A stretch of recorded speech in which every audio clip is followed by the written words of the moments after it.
Hi everybody. Welcome. That's crazy. I started before everyone. Hey everybody. Welcome to Cypher Sistas. I started the intro before the intro started, but that's okay.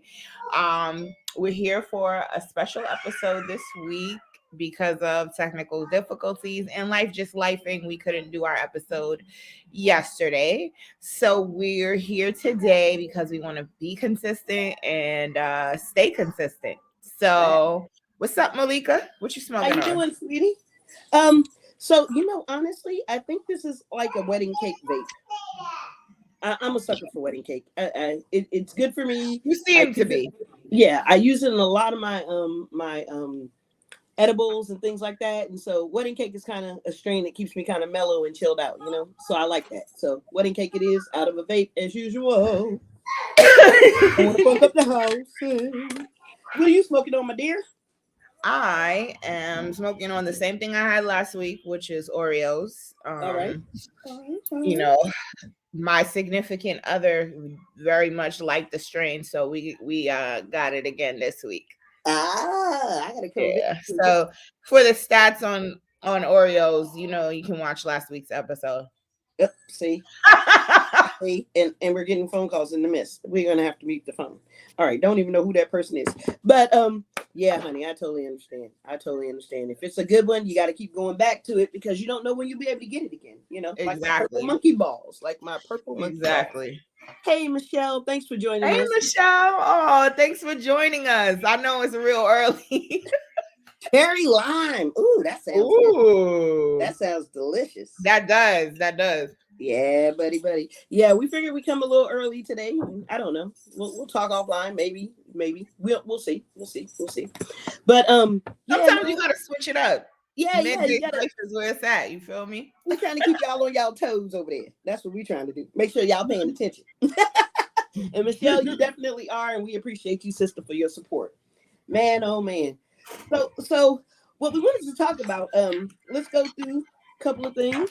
Let's see what else. Yeah, hit us with the legal. What's going on in the world? What's happening in legislation? So look, man, the Senate, there was a Senate vote today. Oh, I'm sorry.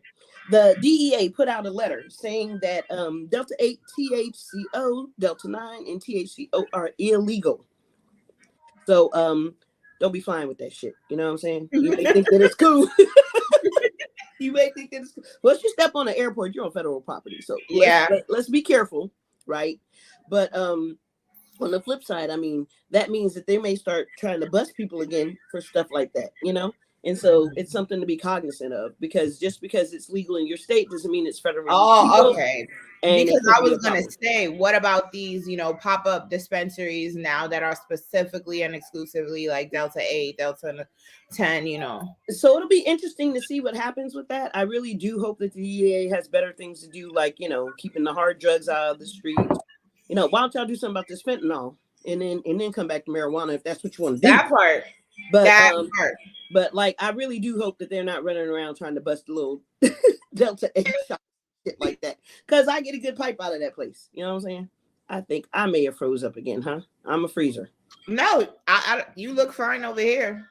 Oh, then you froze up for a brief second, or you were just holding a pose. So I think I wasn't just holding a pose. You were perfect with that pose, girl. You should be a meme or mine. All my years of training and dance and my other years, just kidding. Pose like a mug. All right. So the Senate is voting on the Veterans Affair. Wait a minute. Hey, Naomi. Yeah, we doing a special episode this week. We started a little early.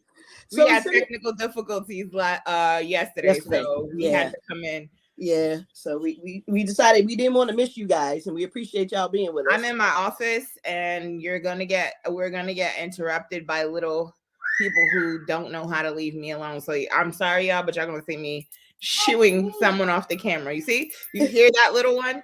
I heard a little voice. Keep talking. I was like, all right, cool. So anyway, the Senate is voting on PTSD and how it affects veterans in the VA. So they're going to look at how to they're going to look at potentially providing veterans with cannabis, and that's going to be a fabulous thing because there are so many veterans out here that suffer from PTSD, anxiety, depression, and all these things. And cannabis is just a thing that would be able to assist them and help them get through their daily lives on just a general, basic level. And so these are things that we're definitely going to need them to push. And so I'm hoping that the Senate vote on the VA thing today, or the PTSD and the cannabis, will actually go through, because that's going to be a big Me too. deal. That's going to be a really big deal. It is because, and that'll destigmatize weed or cannabis throughout the culture or throughout the country, right? Because if you've got your veterans on it, and these guys are typically very respected people because they put their lives on the line for us, right? Exactly. So I can't. And they need it. And they need it. They need it. Have shown over and over how much cannabis is beneficial in treating PTSD in veterans. So Facts. I don't want to hear it. I don't want to hear it. Let's hope. Do something for the troops. Okay. Do something for the troops, because you don't pay them. We don't pay them. They don't do anything for the troops. They really don't. They give them a crappy house. Men and women who sacrifice their lives to protect the liberties of this country. Yes. When they come home, they don't give them anything, and they don't do anything for them. Too many veterans that I see living in cars. Too many veterans that I homeless see on the streets, struggling. Like, I don't want to hear it. Okay. Facts. I don't want to hear it. I'm against war, but I do understand. You know what I'm saying? Yeah. What the army represents, what the armed forces represent, and you can't be an idiot and say, "Oh, no, don't join the army. Don't do. We don't need the army," because we do. We do. We need the army. Every country has some sort of armed forces. We would be idiots if we didn't have them. And people actually, besides the people who sign up to be a part of the military because of they think about the benefits as far as college and things of that nature, because they feel like they don't have any other options. I completely support those people and understand why they do it. But your career military people who love being in the military, you know what I'm saying? I really respect those people who they love what they do, and they really passionately protect and serve this country and protect our civil liberties. And we have a lot as American citizens. We can say what we want about this country, talk shit about it all we want, but at the end of the day, we have the freedom to talk shit about it. And the part is that that's all I want to say. Only 1.6% of the country actually volunteers to go in the military, right? So that's like a small percentage. We're talking 1.6% of people are out there defending our freedoms and defending our lives, and we can do them the common courtesy of making sure that when they get back, we take care and look out for them. So. Exactly, because when you think about what a person goes through in the military, okay, when they go off to, these different countries, they have to sometimes kill someone. Yeah.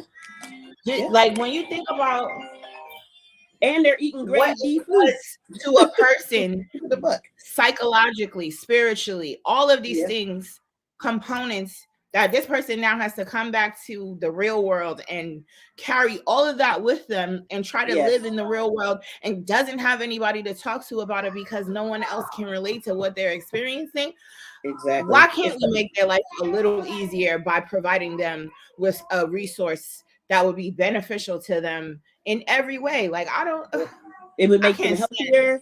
It would take away all the drugs that they, sometimes you go to the VA hospital and you got like a garbage bag full of drugs to take. It's ridiculous. And it's true. These guys are leaving with like paper bags full of drugs. And then that's why they end up on meth. They end up on fentanyl. They end up on heroin. The hardest stuff to help. Because they couldn't reconcile their lives as in the armed forces and their lives now, so that they could just come home. And the people they love, all of it affects, it not only affects the veterans, it affects the lives of the people who they love, their children, their wives, their husbands, their parents, who don't get their significant other back because the person is so traumatized that it's like without therapy. But not everybody want to go to therapy. Like, let's keep it a bean. You know what And I'm if we're saying? keeping it really it's the lower income people that usually are the ones that are the troops, right? Because they have no other alternative. They haven't had that generational wealth that allows them to go to school and all these other things. And so these kids are looking for a way, and we're talking Black, Latino, and lower income Caucasian people. We're talking the poor people of this country. And a lot of them are the ones that go in as enlisted people because they have no other alternative.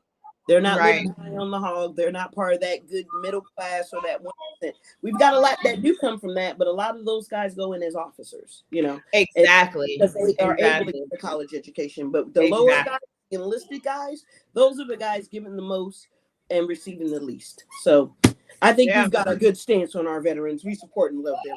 We 100% your decision to use cannabis. And please, veterans, use it responsibly. Learn about ways that you can really treat yourselves and how it can benefit you in treating your PTSD and any other health issues that you might have.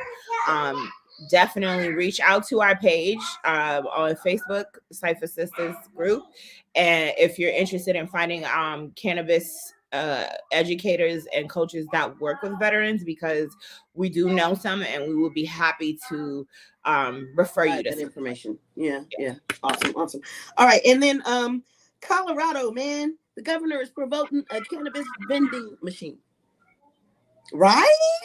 You can just go up there at any time, right? I can't lie, I'm so not mad at that. I'm hyped about it, dude. Yeah, because cutting out the people, sometimes I really just don't want to talk to nobody. Like, and I just want to go to a vending machine, punch in my like shit and go about my business. For the introvert in me is like, hallelujah. I love it. I do too. And eventually, maybe in Colorado. So I've been to Japan before. You know, in some foreign countries, they have like vending machines all over the place, right? Nice. I can see that happening, man. That would be fabulous. I can see that definitely thriving here. Yeah. Here in Virginia? Yeah, absolutely. Yeah. Just in the middle. I put mine in the middle of nowhere.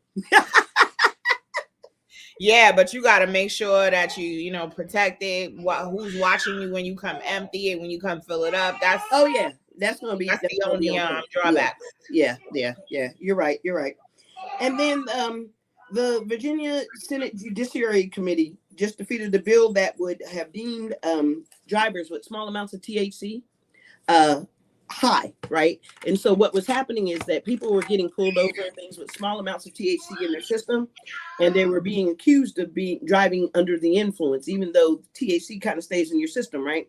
Mm-hmm. So in Virginia, they cut that. I mean, they stopped that because they were also allowing cops to search your car based off of that, right? And so now that's a no-go. The bill passed. So now they don't. I'm glad to hear that, because but we got to be careful. It's not like alcohol. Exactly, but we got to be careful about who we have. Go ahead. No, I'm saying, like, you can't measure THC the same way that you measure alcohol. So that was stupid in the first place. Like, but you look at who we have in legislation right now. You know what I mean? Yeah. And so we've got to be cognizant about what bills and things are coming through and what they are trying to pass and stuff like that. Like, because we have, look, I'm gonna be honest, because we have a Republican administration in in Virginia right now, and also in the country, right? We've got to be careful about these bills that they're trying to sneak through, because this is how that 3 strikes bill got through. You know what I mean? All these bills that were deemed to kind of, wow, car search because of cop. Yeah. So I'm glad that they defeated that bill, man. Me too. And dang, I didn't know that, girl. Yeah, I didn't know either. That is traumatic. I can't even imagine. Yeah, that is definitely traumatic. And so we got to be watching these bills as they come through, and we got to make sure that we reach out to our representatives that we put in office and remind them, I voted for your ass. And even if I didn't, you represent me. And I'm campaigning against you next year to make sure that this stuff goes through. And that's all I've got in legislative news. I will like to remind you guys that there are about 700, and I believe it was 786. Let me get to my spot.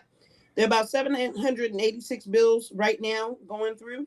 And so, 789. If you have a link to a list of the bills, I don't. I just do research. Yeah. It would be easy if I had the link, but no. Yeah, that would be dope, because then we could all look at them. Just a little bit. But Yeah, so right now they're, like I said, about where was I going? All right, there are 789 cannabis, psychedelic, and drug policies in state legislatures and Congress, and at least 20 cannabis and drug reform bills are scheduled on for Tuesday alone. So that is today. So at least 20 of them are going for Tuesday. So, let's go ahead and make sure that we're voting and making our voices heard. Mm-hmm. All right, that's really what I got for legislative news. Boom. That's what's up. That's a lot, though. Yeah. I can't front. That was a lot. That was a lot. So Hot Topics, Rihanna, a Super Bowl show. Prego. I think I was one of the first people to call it out on Twitter. I didn't even call it out. I just was looking at her like, oh, she pregnant. Yeah, oh, okay. No, I knew I had to call it out because I'm trying to be an influencer on some level. I mean, like, I had to point it out. I had to. I know you did. But yeah, I mean, I'm happy for her. Hey, I am super happy. And there was a meme. I'm always happy for people who want children and can take care of them. Yes. Did you see the meme of Chris Brown and yes, that's Drake? I'm looking forward to see if I can post it really quick to show y'all. Look, Chris Brown and Drake after seeing Rihanna's stomach on Super Bowl. I thought that was hilarious. Yeah. I just thought all of the memes were really hilarious. All the posts are hilarious. I didn't really like everybody complaining about like her saying that performance was kind of lackluster or they wanted. I mean, what she's supposed to do? She's pregnant. Thank you. I feel like it was good. I feel like people need to accept that maybe she really just doesn't want to perform and be a singer in that way anymore. And that's, you know what I'm saying? Like, it seems like she's just ready to be retired from that particular area of her life. But then don't go perform at the Super Bowl. I get what you're saying. I hear what you're saying. But then, I mean, but all right, think of it like this, right? You're a performer, and the Super Bowl is supposed to be like one of the biggest stages you could perform on. Yes. Even if you wanted to retire, would you pass up the opportunity to perform? I'm going to tell you, I try to give my best in everything that I do. And I'm not saying that she didn't give her best. But I'm saying, like, I've seen other shows, like the Show was amazing. Beyonce show was amazing. Last year with the Cali folks, she could have had a collaborator come up there and do something with her. I'm not saying her show was bad, but I've seen more entertaining shows during the Super Bowl. And I've been watching since the late 80s or early 80s. So, I mean, I for what she did was cool. But like, what the problem is? I think you guys were I think people were expecting her to be Rihanna. Like, not only that, but also maybe like reveal a new song and say she had an album coming out or something. I don't give a shit about the album or the song. I'm just feeling like when you're doing a performance, I need to be engaged, and I was able to watch her several times. You know who had me though? Her sign language interpreter. I was feeling her, boy. Yeah, the sign language interpreter. She was doing her thing. And she was animated. And yeah. I love Riri. Don't get me wrong. I like Riri. I love her. I think she's done amazing things, especially for Black women. Shout out. She is a role model for little girls. I mean, she's one of the first Black women billionaires to do it under 30. Like, this child is doing her thing. Her songs are amazing. She's got an excellent fucking catalog. I mean, she's an amazing, well-rounded performer and entertainer. I love that. But what I was expecting was just a little more entertaining. But that's a personal opinion. And they like everybody got one. For me, she kind of did exactly what I was expecting her to do, actually. Yeah, well, when I found out she was pregnant, I didn't want her to. Also, that she has a baby under 1. You know what it's like to be pregnant and have a 10-month-old? I do not. It's the worst. And see, it's fucking absolute worst. And no matter how rich you are, no amount of money can make your body feel physically good. No, I get it, but then sometimes you panic. Then sometimes you just say, you know what, I can't do it this year. Or you have other people come out and perform with you, like collaborators, right? Because she's done songs with a bunch of people. She could have had somebody out there to do some stuff with her, and they could have been the ones doing all the grinding and jumping and, whatever we were looking for. I mean, like, okay, so I really do think she really was, like, tired or just didn't have the bandwidth, because I seen a video of rehearsal, and there was somebody, like, in her place with the dancers. And they were killing it. Yeah. Yeah, see, she just didn't have it this year. And I'm good with that. I am cool with that. Like, I'm not expecting, like, let's say Anita Baker was to come out there. I'm not expecting her to drop it and, do all this other shit. I'm expecting her to perform in a ballad situation. Maybe Rihanna should have performed in that ballad situation where she came out in a luxury gown and, just stood on stage and belted out her tunes. But instead, she decided to do like a whole thing where she was supposed to be dancing and getting into it. And it just, because she was pregnant and we want her to be safe and we want her kid to be safe. And so, but it just wasn't what I was looking for a Super Bowl. That's all. It wasn't given Super Bowl. All right, that's fair enough. Yeah. That's fair enough. That is fair enough. Yeah. And for real, after that performance, I can't say I'd pay $1,000 to just be in the building. I mean, but on the flip side, if I see somebody like Beyonce, I may pay $1,000 to be in the building if I can afford it. You know what I'm saying? Because I know she's going to give a great show. At Janet, the same thing. I paid a good amount of money to see Janet because I knew she was a performer. She's ready to do her thing. Rihanna has just succeeded in so much other stuff. Like, she promoted her makeup while walking down. I mean, she was just doing she was doing a lot.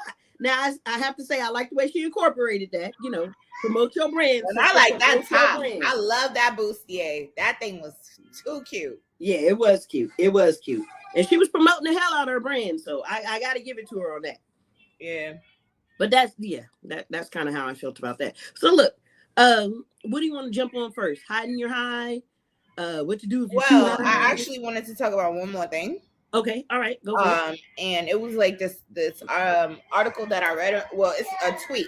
It came up on my feed, and it just sparked like a whole thing within me because it made me like acknowledge a lot of things. So the quote, tweet says, grieving under capitalism sucks because capitalism demands production even when you have nothing to give.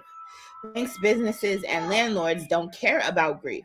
Many days I have produced from nothing because I needed to keep my lights on. Producing when you have nothing producing when you have nothing to give is not magical. It is traumatic, draining, and it teaches you that you are only worthy of existing if you produce. Dying is expensive under capitalism. It's very expensive. This person, they said, when my dad died, we raised $30,000 plus private donations to cover his burial and our expenses while we waited to bury him. We ended up breaking even. The death industry is a scam. Oh yeah. So I really wanted to unpack this because I feel like it's something that we don't even acknowledge as a society, how we grieve. Like what's the proper way to grieve even, right? We don't even acknowledge like grief itself as an emotion that's separate from sadness or depression, or you know what I'm saying? Like grief is a deep sorrow. And I think the grief goes to a couple of things, right? I think grief is because I was having a conversation yesterday about grief, and I'm like, well, grief also happens when you get divorced. Like that's exactly what I was alluding to. Yeah, because sorrow is a feeling of deep loss due to anything, due to disappointment, due to betrayal, due to misfortune. And so I think the problem is like as a society, we don't even understand grief in and of itself and the nature of it, because if we did, I think there would be more attention paid to properly grieving. Yeah, I mean, as a society, we're just now getting mental health, right?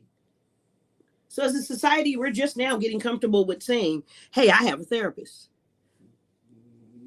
and so I think it goes back to the way that we're raised as Americans in general. Is you suck it up, stiff upper lip is what they tell us. You know what I mean? You keep it together. You keep on moving. You keep on pounding. You keep on making shit happen, whether you're in it or not.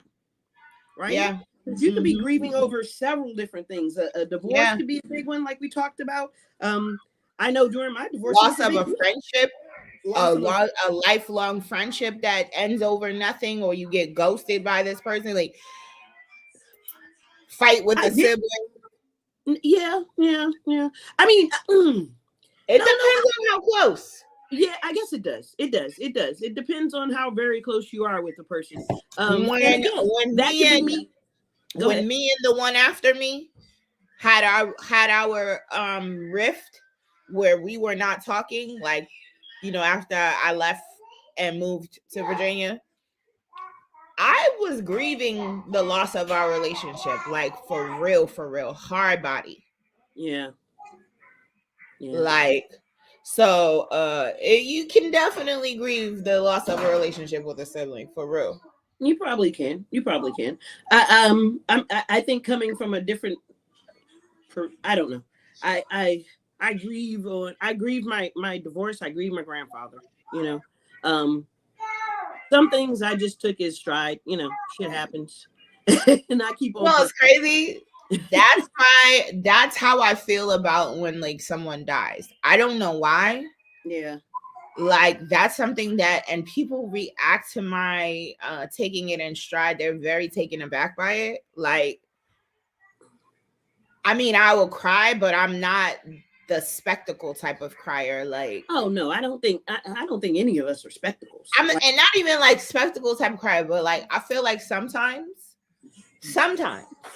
people use the death of someone as an excuse and some type of catharsis for other shit that's going on in their lives, and they cry and make a big, like, yeah, when it's like, and it may be because you know that you can't go back anymore, you know, because I think it depends on who dies. I really think it depends on who dies. I agree. My friend lost her daughter, and we all were hurt. Yeah, we all watched her grow up, and that was something. And I cried at her funeral. I don't cry at funerals.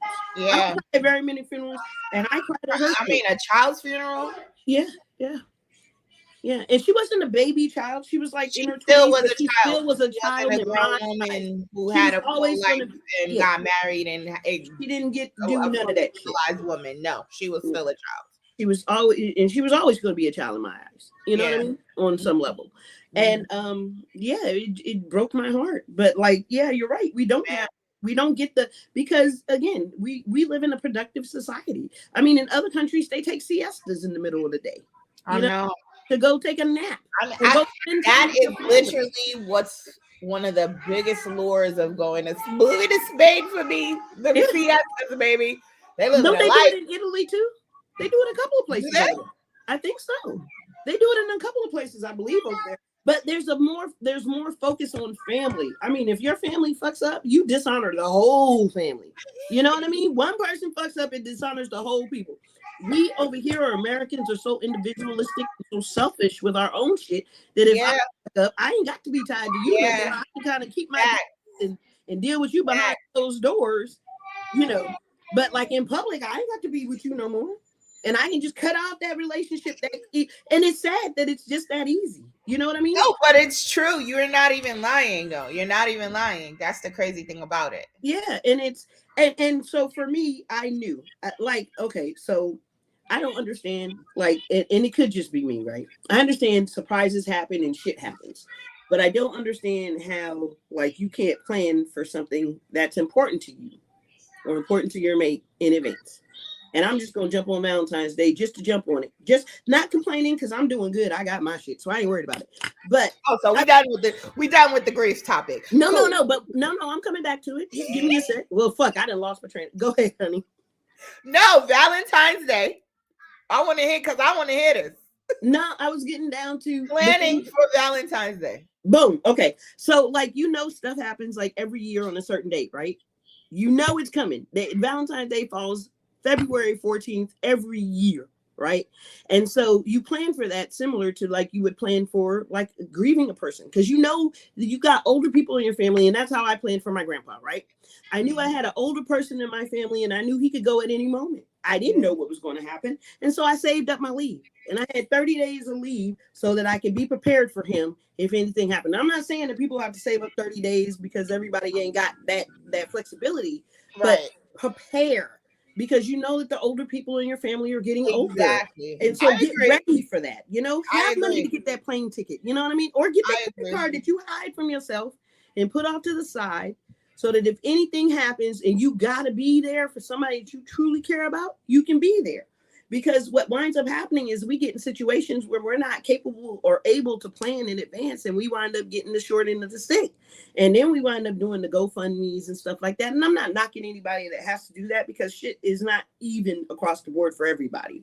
But sometimes that shit has to, you have to put that in the back of your mind. I need to make this trip because my grandpa's going to pass in the next, you got 20 years plus to plan. Yeah. So that's kind of what I was getting to with the planning thing. Shit is coming. Stuff is happening. When your mate's birthday is happening. You should have something prepared, even if it's just a fucking card, because it's coming. It comes the same time every year. And the same thing with our elderly people. We know when they're coming. Now, younger folks, you can't plan for that. You can't plan for a good friend passing and stuff like that unless you just have, my grandpa always told me, just keep a backup credit card you never touch, and that'll get you through anything, because boom, you can get on a plane and go anywhere you need to go. So that's where I was going with it. So I totally hear you. And in some ways I definitely agree. The expectation is always there when it comes to like an elderly person passing. Like when my grandpa passed earlier, not this year, last year. He passed late last year. Sorry. I'm in the winter mind, but it was in November. Everybody had their reactions. Mine was like, I kind of, you know what I'm saying? I was already preparing for this. Man was almost 100 years old. That's another thing about but you were prepared. On the flip side, other relatives were very taken aback and surprised, and I was just like, okay. You knew. Like, how old was your grandpa? Let's push it in perspective, if you don't mind my asking. No, he was almost 100, like closer to 100 than 90. So come on now, because I'm not gonna lie to you, I don't remember the exact number. No, but and my grandfather, when he passed, he was in his 90s. Yeah, and so it's like you knew it was coming, and so you prepared yourself mentally, at least. On the flip side of that, I feel like that's still very capitalistic. And I know it is. Right, that's how we're bred. The whole thing of what I'm saying is the fact that we, as a society, are conditioned to completely overlook our grief. Yeah, you know what I'm saying? Like, even the way that people react to someone who chooses to process their grief externally. Like that person who is grieving and they're laying in bed all day or just despondent. You know what I'm saying? People, after a while, like, are impatient with that person, but you can't rush it. Exactly. And that's why I went to the fact that I was able to save the leave, because when he did pass, I was able to lay in bed for weeks on end. I was able not to answer phone calls. I was able to be that despondent person, but I'm a private person too. So I was able to do that on my own terms alone. And I wasn't affected. I still got paid, but I had the time saved up because I was preparing for it. So I was ready for it. So I was able to do all that stuff. And that's the crazy thing about it. Like, the fact that you have to literally plan and to grieve. Yeah, like, what? I mean, that goes to your whole point of why we're having this conversation. I planned to grieve, and even when I did go back, I still wasn't ready. I wasn't ready 100%, but I still sucked it up and toughed it out. But at the end of the day, you're right. And how do we change that culture? Because everybody here is like that. People come here to be that person. Agree. And it's similar to just the way we handle something as life-changing as becoming a mother. Yeah. When you go back from your little 6-week maternity leave, that's the standard that they give you when you're not, necessarily somebody who is employed and a salary employee, and they provide you with paid medical leave and all of that good stuff. The standard is that 6 weeks, and it's not paid, right? Yeah. And so you have to prepare for that. You gotta say, you can't go past the 6 weeks.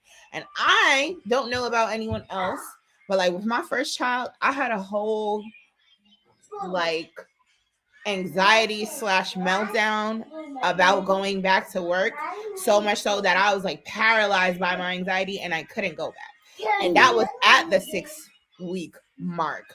I was not ready to, I wasn't even feeling recovered, much less wow. 3 days. And that's typically, but that's standard. That's standard. They'll give you, and some companies don't even give you the leave. You have to take it out of your sick or your vacation leave. And that's what I'm saying. And only the whole point I'm trying to say is, so if you've got 2 grandparents and they're still alive, if one goes, you got time. You can spend that time on that one, but you got to say screw the other one. Thank you. And can you plan for that? You can't plan for that. Exactly. That's what I'm trying to say. What if 3 people in your family die in one? Okay. What if, God forbid, you have your child and they're born stillbirth? Like, you know what I'm saying? Yeah. I mean, there's no plan. That's a double whammy. And they don't plan for that. Okay. And they don't allow you to plan for that. Yeah, because if your how could you plan for that? If your child is born as a stillbirth, unless your company, and a lot of them have, okay, so it's typically the bosses. It's the relationship with the boss that allows you to kind of, if they understand you and you understand them, they'll work with you on some levels. But a lot of companies, like bigger companies, don't have that leeway, right? Because it's the mom and pop companies that allow you to do that. But the leeway for the bigger companies, the corporation says you can only have 1 death per year. Like, what kind of shit is that? I hope I'm interpreting that right. Or I hope I'm not interpreting a year. No, I hope I'm not interpreting that right. It looks like you did interpret it right. I hope I'm not, because that's ridiculous. Because like, if you got, because you got 2 parents. But this is the society we live in. Yeah. So what do we do to change it? Or do we have any tips to help us? What can we do besides your wonderful tip about planning and preparing? You said yes. You were the only way to navigate. That's the only way to navigate in this society. Literally, it's the same thing with just basic self-care. You have to put safeties in place. You have to put safe stops in place so that you can refer to them when you get caught up in the rat race and you're dying because you're exhausted or manic or whatever. You know what I mean? Because you haven't taken a moment to take care of yourself. Literally, the gist of it, as much as we love it, capitalism is killing us. It's moidling us. So, I don't know. Yeah, some crazy shit out there. Some crazy shit out there. What happened? None. Oh. Yeah. I figured you done depressed me with this shit, man. I needed to give me a spliff. It's reality and it's a life we gotta have real talk. We can't always talk about superficial shit. You feel me? Like, no, I get it. But I definitely I need to work on that. Because it brought back memories. No, but thinking about it, it just brought back memories of my grandpa and stuff like that. And I don't think I'll ever be 100% done grieving. I feel you. Not there. I feel you on that. Yeah. So, but that's crazy. I feel the same way about my grandma. When she died, the whole experience was just like, I think that kind of like traumatized me and set the tone, like, for me, that I'm constantly in a space where no one's ever gonna shock me in that way again. Yeah. You know what I'm saying? And yes, I could have been more prepared because she was an elderly woman, but she wasn't like 100 or 90 even. She was still like young 80s. Yeah. And the way that I, first of all, was given the information of her passing was just like, whoa, boss, like, really? Then, a young person with a job, they want you to come right back. I was at work when I found out. They wouldn't let me go home early. I couldn't think of anything else. Like, it was just a whole terrible situation. And I think like that one time of being so inundated by the sorrow and the grief of it, I was like, all right, I'm good on that feeling. Yeah. And I just don't let myself feel that way anymore. Like, when my godmother died, I miss her like crazy. Sometimes I think about her, I was gonna all say of you that were good super stuff. close to her. Yeah, yeah. Yeah. Yeah. But it didn't. I didn't cry in the way or feel the sorrow I felt when my grandmother died. Like Yeah. I never have felt that way again since I've experienced a death, Losing your and I've grandma. experienced a couple more deaths since my grandma died. You know, Wow. not that, but she was my person, so you know. Yeah, my grandpa uh, was my person. He was definitely my like, person. he literally was the only person that ever really, really saw me and knew me. So it was And really hard. understood. Yeah. Yeah. Anyways, but let's talk about something else. So, what is we're gonna That was a bring little this. draining, folks. Let's take a deep breath. Let's get ourselves. Yeah, for real. Take a deep So breath. Bring it we back. about to. We're both gonna go through the rest of our day, and it's still pretty early, and we've been It is. chiefing, and so we read this funny article and we thought it would be hilarious to share it with you guys. It's called "The Stages of Being High." Right? Yes. So, um, stage one, anticipation. You rolling Wait, up, you dancing. I'm sorry. You rolling So up, you getting ready. anticipation, you about to get it? You smell Exactly. the This is bud. the first stage of being high, and you're anticipating what is to come. You haven't Yeah. ever smoked bud yet, but you have a suspicion. I guess, this is for the novice smokers. This article, I should have known, Yeah, because yeah. this It's is always, honestly, this doesn't. That's why when I read it, I was gonna tell you but that when still, I I read this, think. I was like, But for me, anticipation is I smell the bud. I'm getting ready. I I know what guess the so. shit is gonna taste like on my, on my palate. I'm looking at it from a broader standpoint.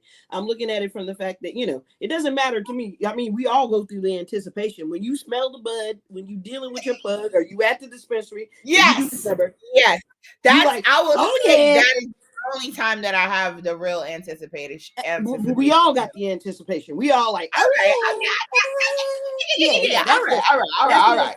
like I All just set the right. plug up and I was like, hey man, you got anything purple? And like my anticipation is this is the week he's supposed to have something. So I'm like, yeah, this is my anticipation. I'm about to be giggly. Yes. That's what's up. Um, stage two, savor the flavor. So that's when the olfactory kicked in, which is what you was talking about. You smell it, you're getting ready. So Yeah. I feel like for me, savor the flavor would come before anticipation. Oh, well, see, savor the flavor to me is I'm tasting it, like I'm getting it. So this is savor the flavor to me. Watch y'all.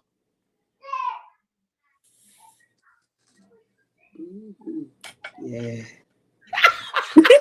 I'm not gonna lie to you. Savor the flavor for me is when I smell like the Just actual smell the flower, bud. Okay. and I'm like, ooh, that's funky. It's skunky. You know what I'm saying? Like when the Yeah. turn hit, that's when I savor the flavor. See. I don't know. I guess it's a little different. It's different folks, man. For the purpose of smoking, I guess savor the flavor works because that's when you get your first hit. So yeah, Yes. because that's what it says. But your favorite flavor is good too, because I'm doing that while I anticipate. I'm anticipating. So I'm saying I can see how you can do it backwards. You savor the flavor first. Damn, that shit's gonna be good. Yeah, And you in the car driving like I'm my style. Yeah. That's my style. You know what I'm saying? Like, I don't know. It's the first two though. It works either way. However, whatever order these work for y'all.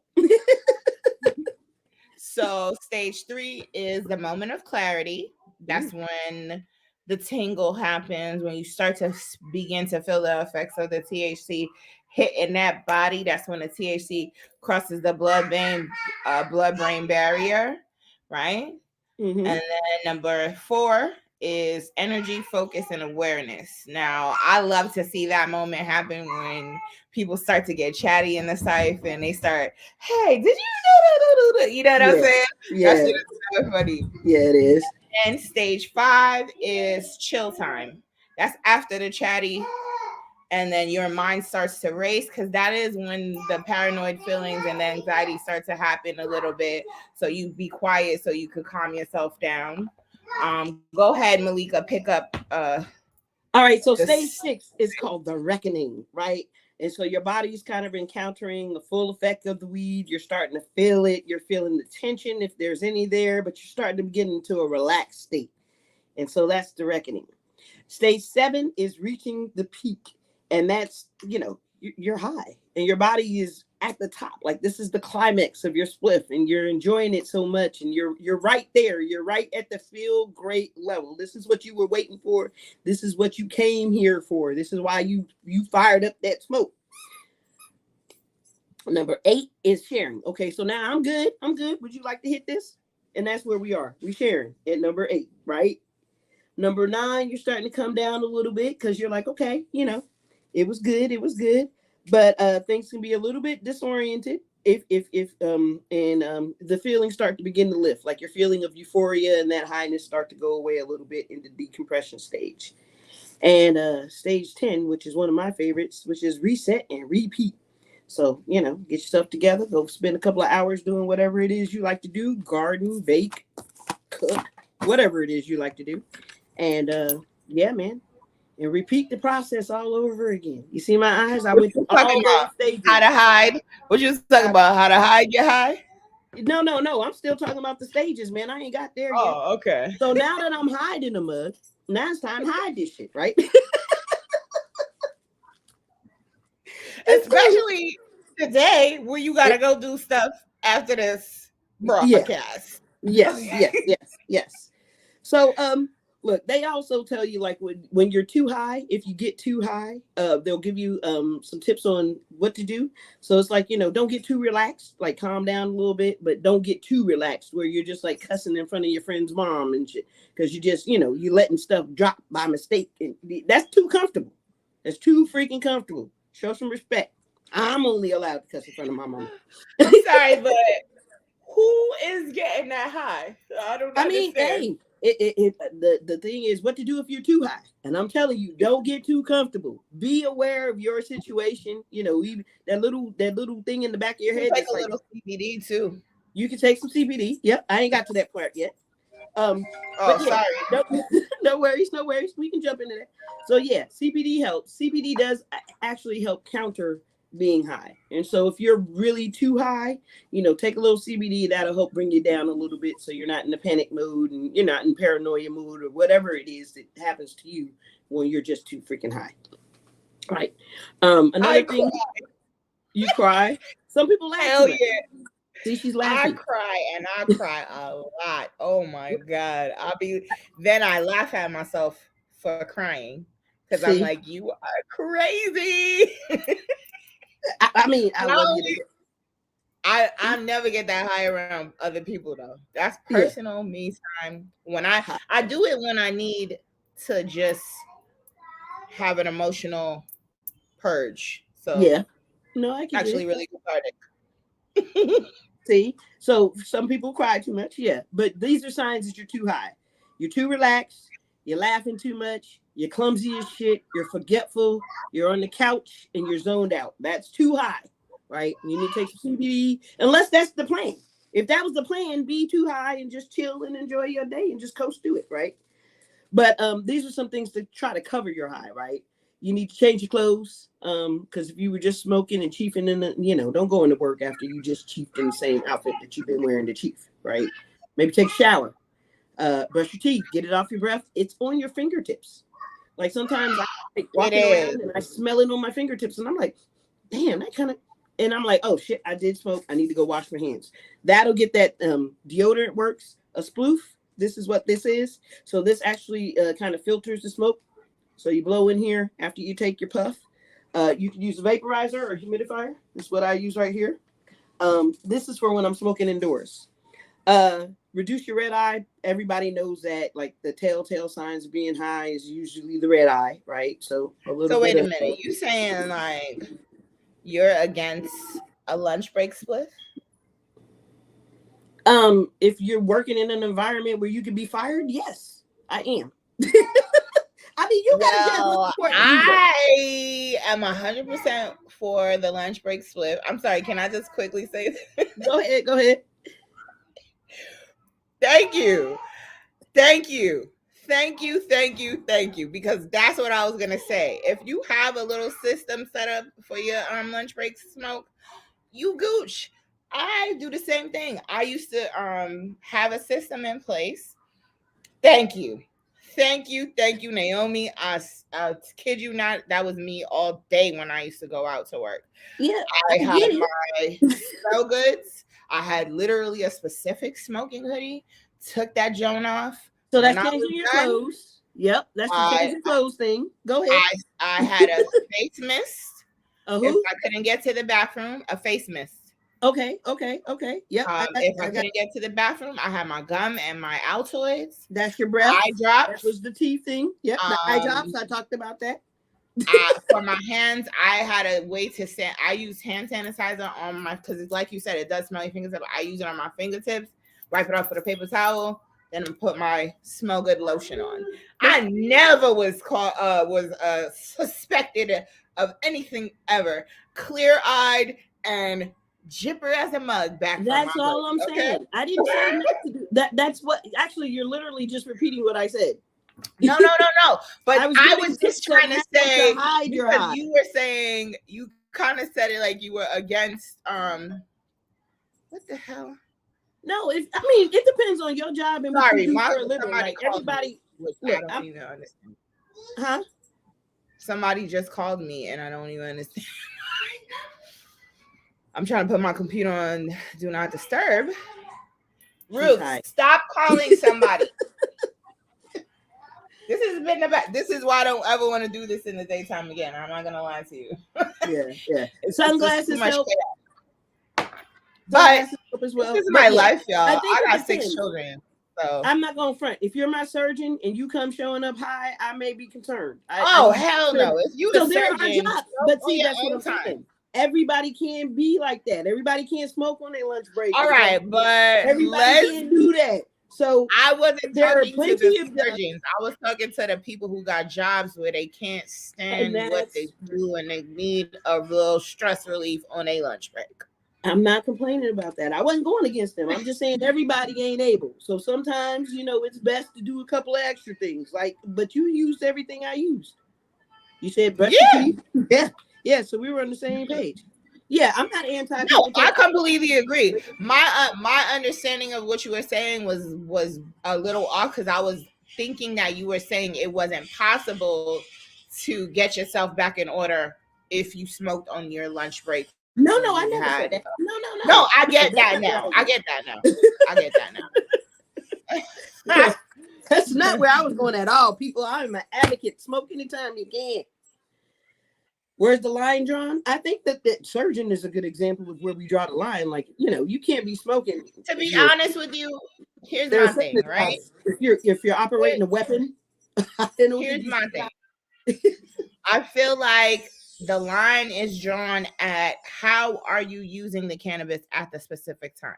Are you using it to be high? Are you using it to take the edge off of pain that you're in or the anxiety that you're feeling? Because you're not necessarily going to be sky high. You feel me?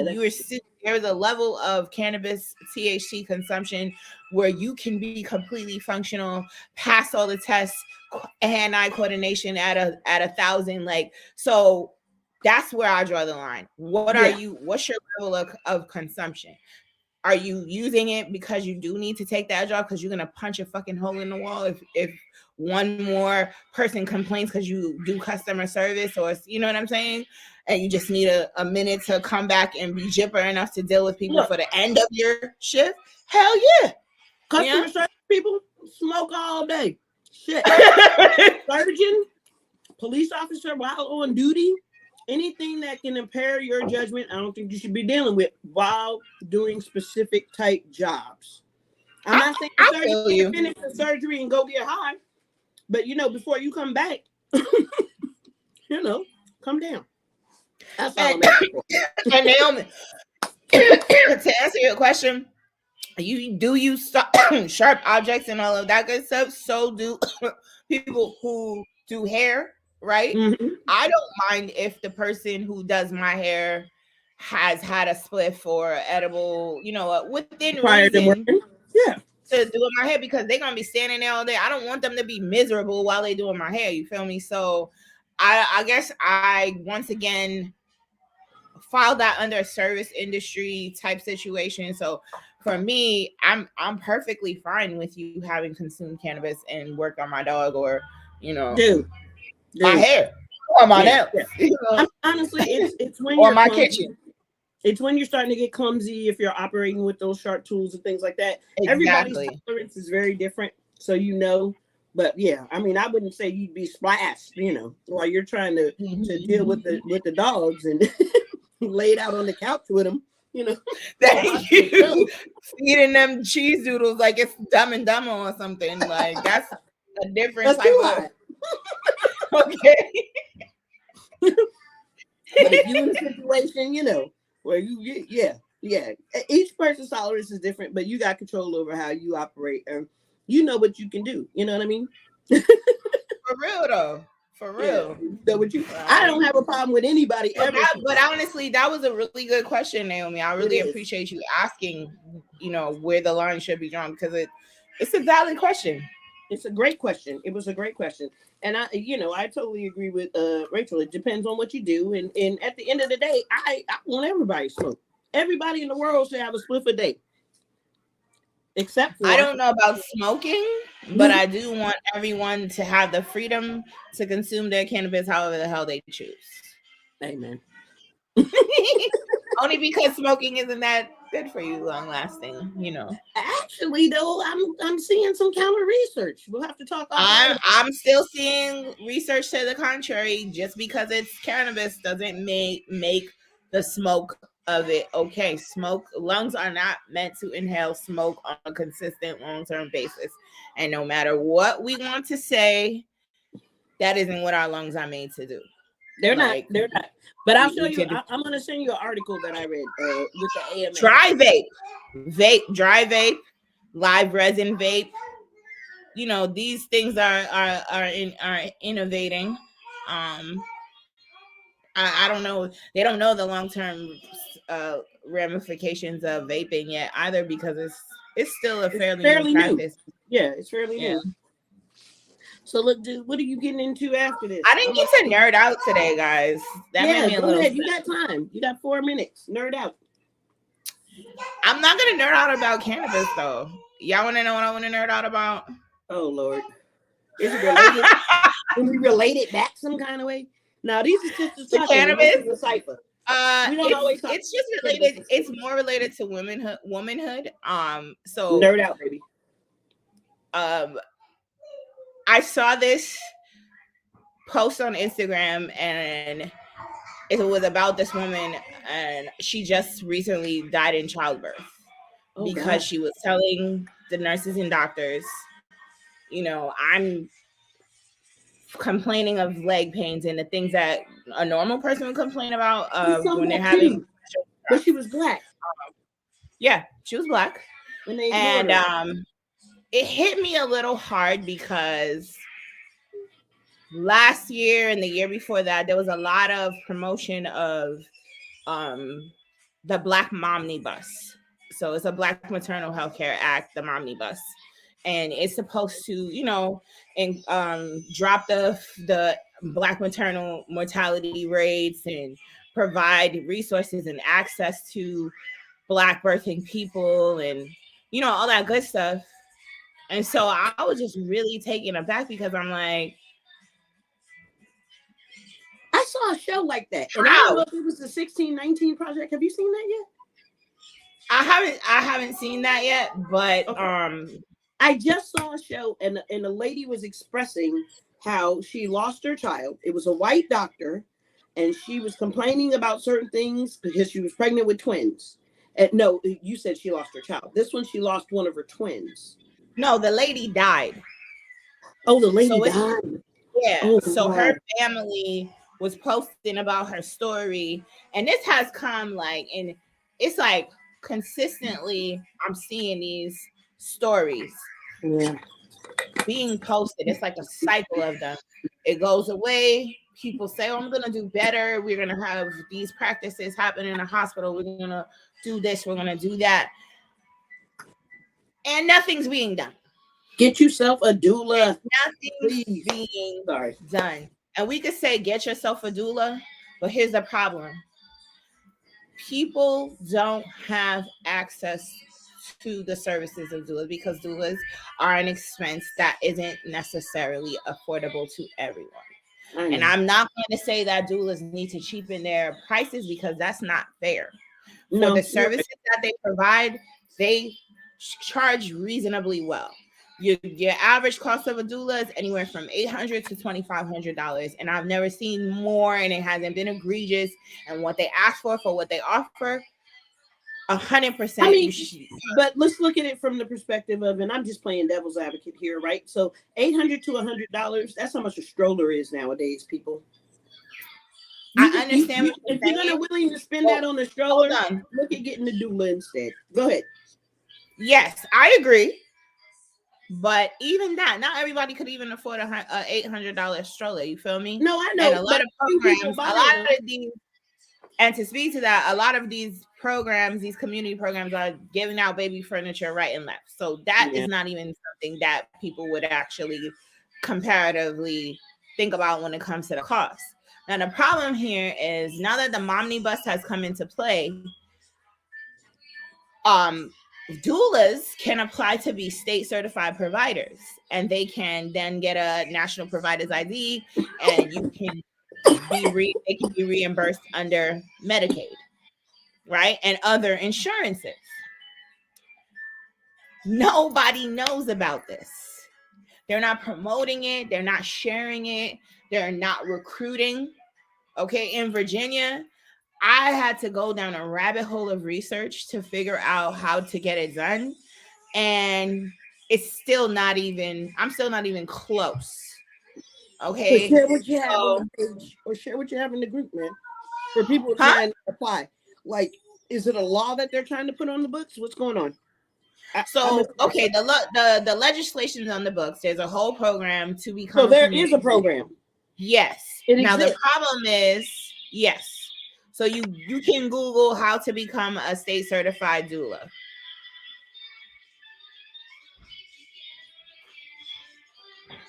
Who's that? A Facebook user. I know. Facebook user. Who are you? I bet you. Okay, so you want to read it or you want me to? Yeah. Let me quickly wrap up Rachel's nerd out moment. You guys, basically all I'm saying is, however you can, start to support your local Black birth workers.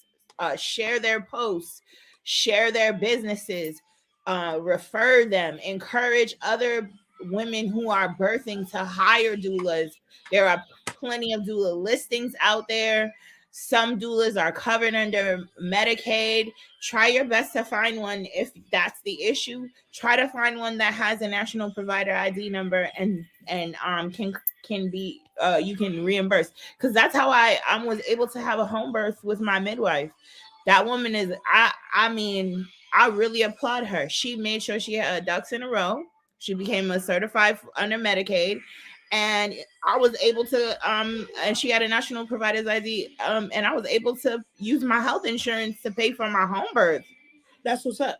So like, can we share some of that information in our group so that people can see some of this stuff? Like maybe we could do some, let's talk offline, but maybe we could do some research so we can share out there people's information. Maybe you share. Absolutely. I want this information to be out there so doulas could start getting their MPI so that more women can have their services. Like the grants have been, the information has been hi Empress. The information has been out there. You know what I'm saying? Like the funds have been allotted. It's just a matter of people now. But the problem here is the disconnect between the organizations that they're saying can do the training, and you know what I'm saying, the certifying bodies, and the people who are certifying these certifying bodies, and the people who want to be certified. Because the certifying bodies. Go ahead. The certifying bodies don't list the programs that you can go under. They don't have any programs in place for doulas who have already gone through certification, because they're expecting you to have been certified within the last 3 years. But if you've been a doula for practicing doula for 12, 13, for 15 years, where does that leave you? You know what I'm saying? So No, I I'm get it. I trying get to find the answers to these questions, because I am a doula who's been practicing for over 10 years. You know what I'm saying? So yeah. So But I think the best way that we help people is like we'll put people's information out of the doulas that are already certified that we know of. You know what I mean? And then from there, we can start to backtrack, because I think supply is going to equal the demand, right? Or I think that as we start to educate more people and they understand that they're capable of using a doula, more people will be looking for doulas, and so those people that are those rabbit holes will be easily found. You know what I mean? So I think there's a two-pronged approach to it, right? So first, we'll start to list people or organizations that we know on our page, get into our Facebook group, and it's Cypher Sisters on Facebook, and we have Cypher Sisters on Instagram as well. Just check us out on either one of those, and we do list a lot of valuable information, and we have some funny ass memes. I mean, you bullshit. We do. We But love a good laugh. We love a good laugh. Yes, we do. Yes, we do. And really quickly before we close up, I'll just read Empress's comment. In my opinion, cannabis does not impair motor function. And me personally, it does not stop me from operating a vehicle. I drive while burning my spliff. Never been in an accident I caused from being stoned. The accidents I've been in, on the other hand, were caused by third party under the influence alcohol. More research is needed before we tell people not to smoke while doing their jobs. Agree. Whether school teachers, police officers, groomers, burn your herbs before you work. You're gonna need it. Yeah, I agree, Empress. Well said. Well said. Yeah. Very well said. Very well said. Yeah. And on that note, I guess we'll be closing up for this evening. Thank you for joining us. Don't forget to like, subscribe, follow, and we will see you guys next week. Thanks again, and have a blessed day. And don't forget to enjoy a spliff.